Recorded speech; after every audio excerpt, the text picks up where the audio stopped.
followed every rule. Ate right. Walked daily. Took every pill on time.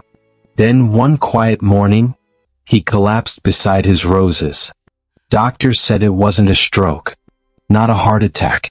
It was something far more common and far more overlooked. He did everything right, but no one warned him what doing too much right could do. Tom wasn't the kind of man you'd worry about. He paid off his mortgage early, fixed his neighbors' mailboxes without being asked, and kept to a routine so sharp you could set your watch by it. Every morning, right at 6:15, you'd see him walking down Maple Lane in his windbreaker. Rain or shine, cane or no cane. Folks in his small Kentucky town called him the healthiest guy on the block. And if you asked him the secret, he'd grin, hold up a peanut butter sandwich and say, "Discipline. That's all." But that quiet Saturday morning was different. His garden gloves were still folded neatly on the porch rail. The soil was fresh, damp, half-dug. And there, face down beside the rose bush he'd planted in honor of his late mother, lay Tom. So silent. No cry. No struggle. Just dirt under his nails, and the faint sound of his wind chime moving in the breeze. Nancy, his wife of 41 years, found him. And her scream. Well, neighbors say they haven't heard silence like that since the mill closed in '98. It wasn't a heart attack. Wasn't a stroke. The doctors ruled those out within the hour.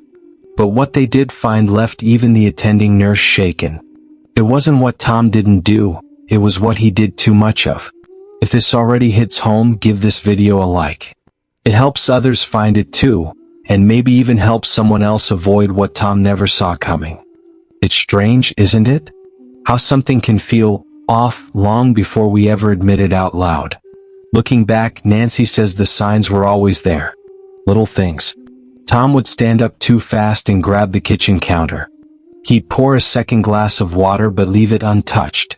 He even forgot where he left his gloves one morning, which, if you knew Tom, was like the sun forgetting to rise.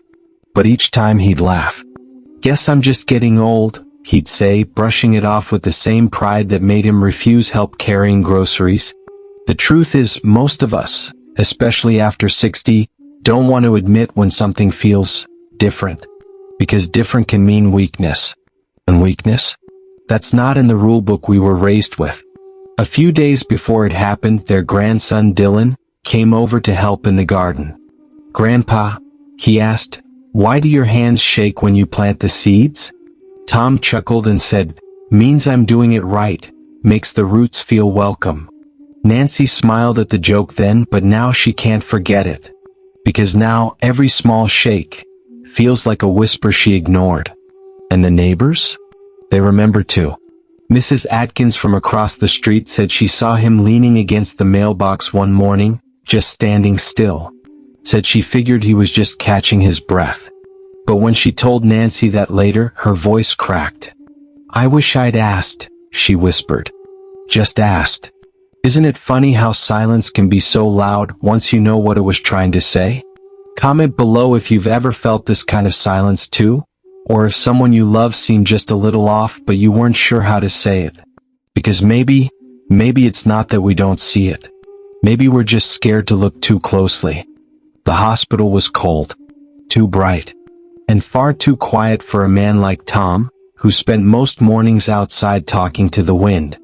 Nancy sat beside his bed gripping the edge of the blanket, her hands trembling harder than his. They told her what it wasn't first. Not a heart attack. Not a stroke. "That's good news," the nurse said gently. But it didn't feel good.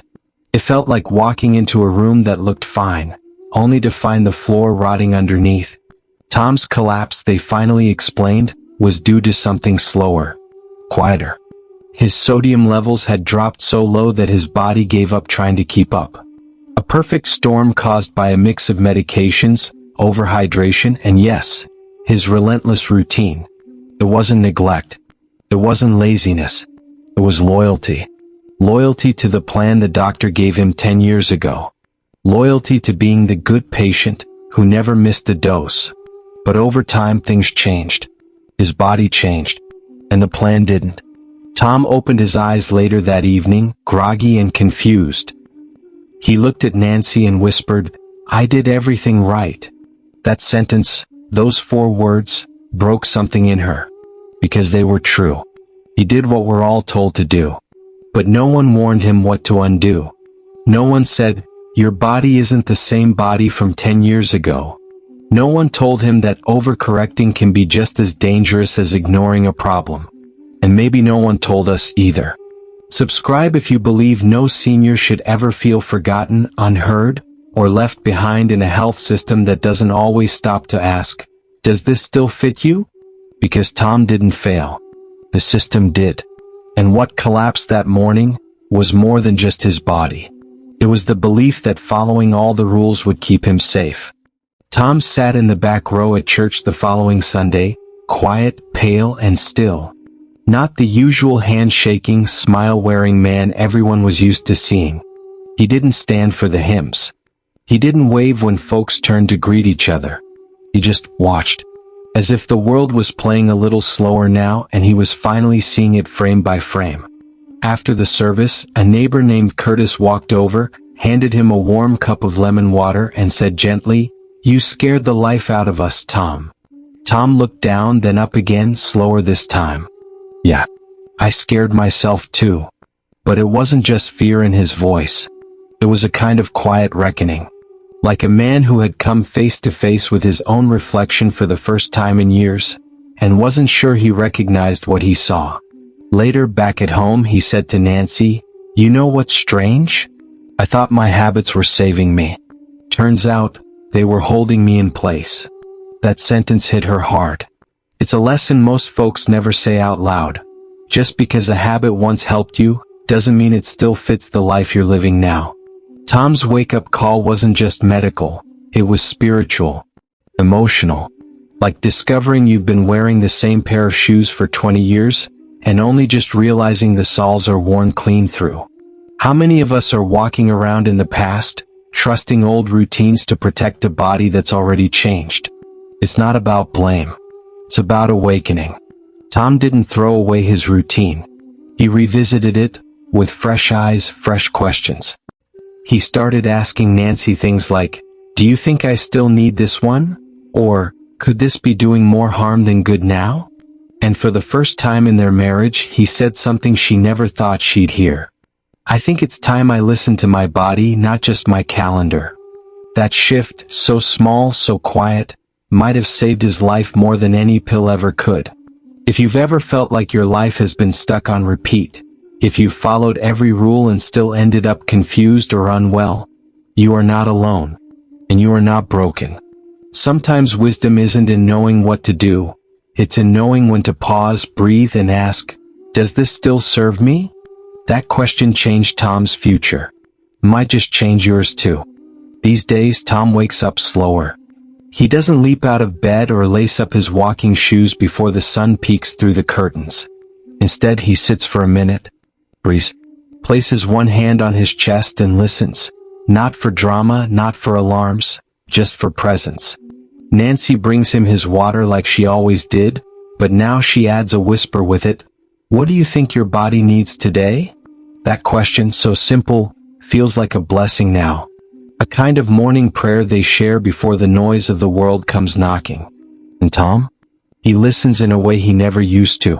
Not just to his body but to his life. He changed his medication schedule. He checks in with his doctor, not just to renew prescriptions but to talk. Real conversations. He stopped treating his health like a checklist and started treating it like a relationship.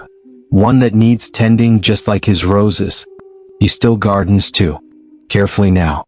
Mindfully. The shovel is lighter, the movement slower. But somehow, the soil feels softer than it used to. Maybe because he's finally meeting life where it is, not where he thought it should be. There's a lesson in that.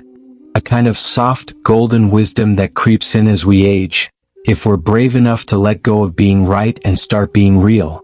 Because the truth is, doing everything right doesn't mean you're living right for you. It's okay to change. It's okay to question the habits that once served you. It's okay to grow out of routines the same way we grow out of shoes, opinions, and the old stories we tell ourselves. If this story moved you even a little, share it with someone you love. A sister, a neighbor, a spouse. Someone who might still be clinging to the checklist and forgetting to check in with themselves. And if you haven't already, subscribe. Not just for more stories like this, but to stay reminded that you're not alone. Not forgotten. Not too late to rewrite the ending. Because sometimes, the most dangerous thing isn't doing nothing. It's doing the same thing for too long without asking why. Tom didn't need a new body. He needed a new question.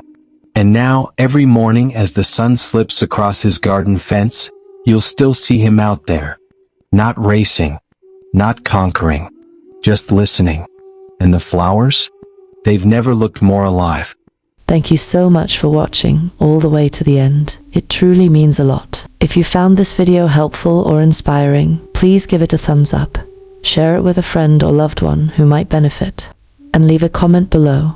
We love hearing your thoughts and experiences. And don't forget to subscribe and hit the notification bell so you never miss out on our latest tips and uplifting advice for living your best life at any age. Now, if you're ready for more wisdom and encouragement, just click the video that's on your screen right now. It's packed with even more insights made just for you. Take care, stay positive, and we'll see you in the next one.